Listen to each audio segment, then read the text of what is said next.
Welcome back, Outlaws. On today's episode, we're going to be tie-dyeing 5 onesie outfits for a friend who's having a baby girl. So stay tuned. We'll be doing 5 different designs today, and I'll take you through the steps that I took to make them.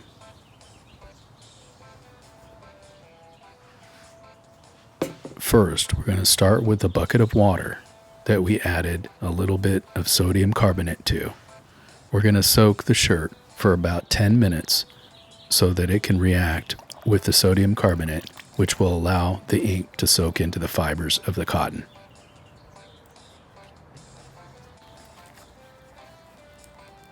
You can find the sodium carbonate online. I happen to find this at Home Depot in the pool section.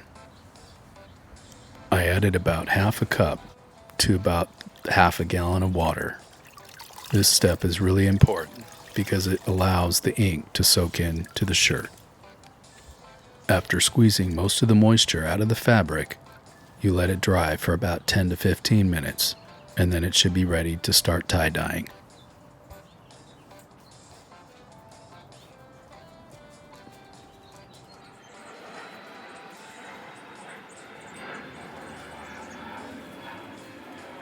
The first design we're going to do is a heart.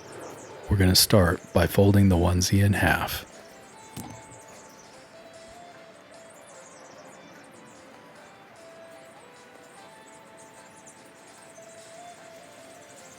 Next, you're going to take a non-permanent washable marker and we're going to trace out half of a heart shape.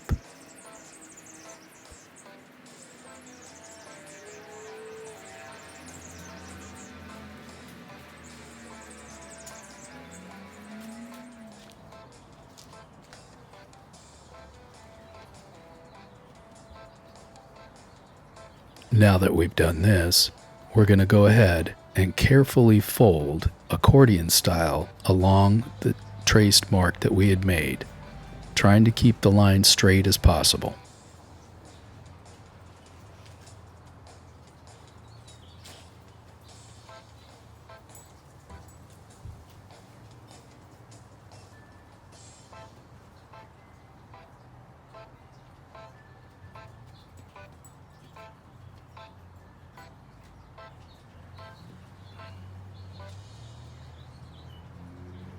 You want to double check right here and make sure that your line is still straight.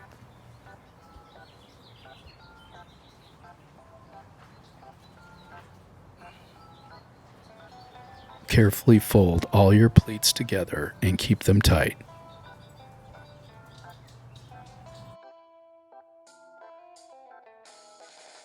Next, you're going to want to put rubber bands on to hold the material secure so that you can go ahead and tie-dye.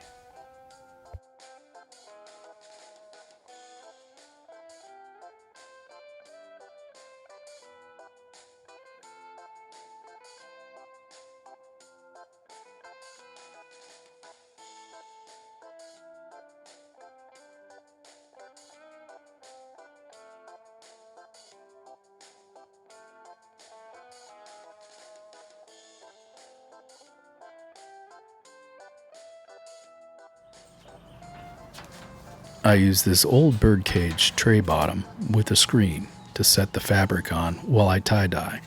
This helps keep the material off of the tray so that the ink doesn't spread and sink in where I don't want it to be. We're going to start with the red for coloring the heart. We're going to be using different colors of pink and a little purple for this design.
At this time, go ahead and fill in the places that you've missed.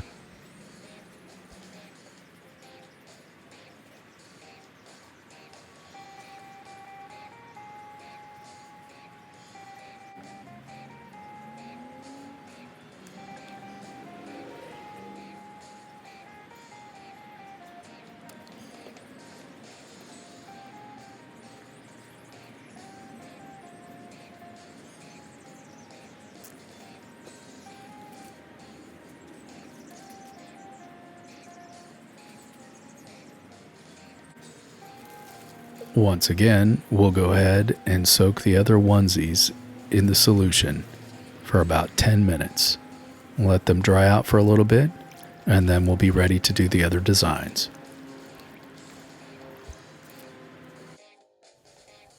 This one is going to be a swirl.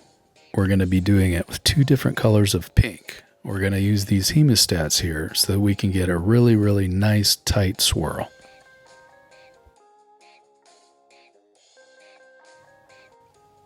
After centering it on the shirt, we're going to go ahead and twist slowly as we fold the pleats and make sure that they're nice and neat and tight.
This next one we're going to be doing in purple, and the design for this one is going to be a scrunch pattern.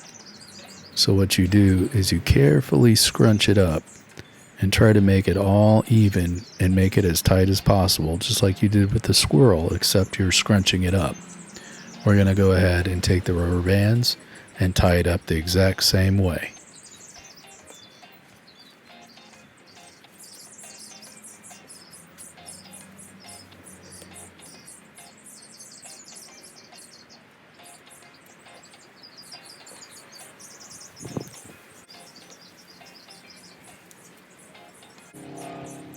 Since this is one color and the scrunch design, we don't have to worry about exactly where we place the ink. We just want to make sure that it's well covered and all the spots are hit.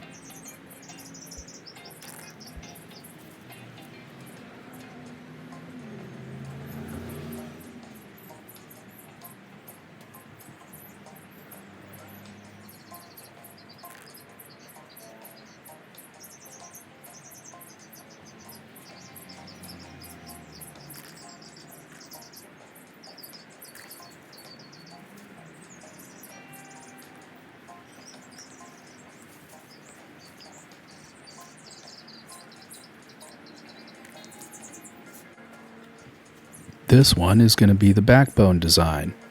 We're going to be using 2 different colors of purple on this. With this, we're also going to do an accordion fold, keeping in mind that everything must remain even and tight.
This next and last one is probably my favorite one to do.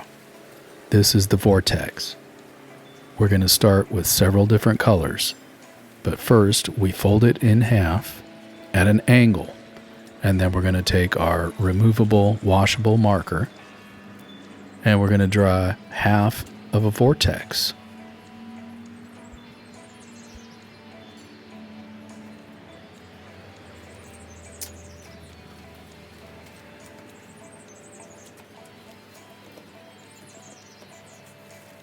Now, just like with the heart, we're going to go ahead and fold along the line in small, tight accordion style, trying to keep it as straight as possible.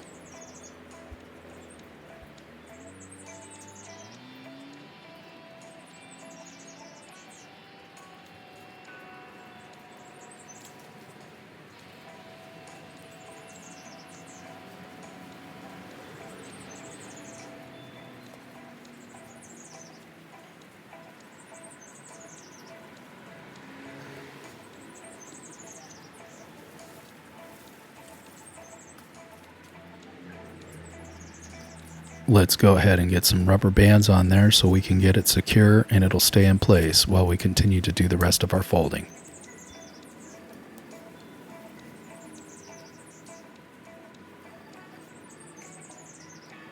In the vortex design area, I'm placing rubber bands at intervals so that I can use those to space where I put my ink.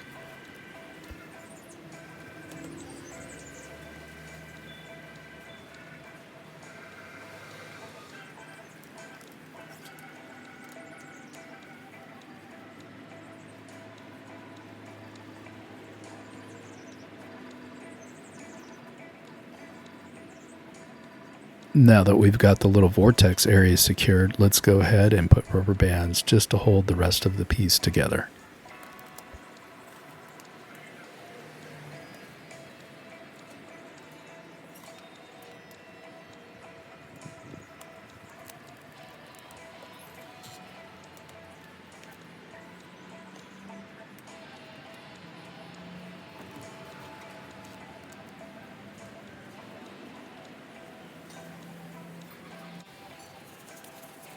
Following the rubber bands as a guide, I slowly place the colors on the material.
Now we flip it over, and when doing this side, we want to make sure that we try to match the ink so that it is even all the way around.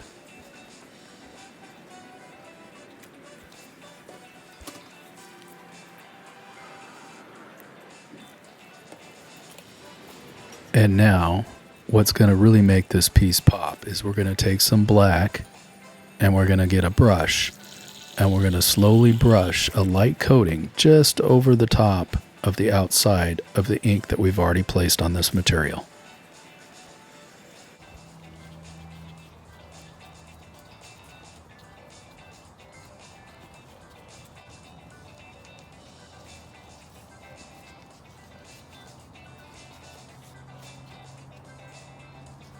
It may look like we're ruining this piece, but in the end, it will really pop when we open it up.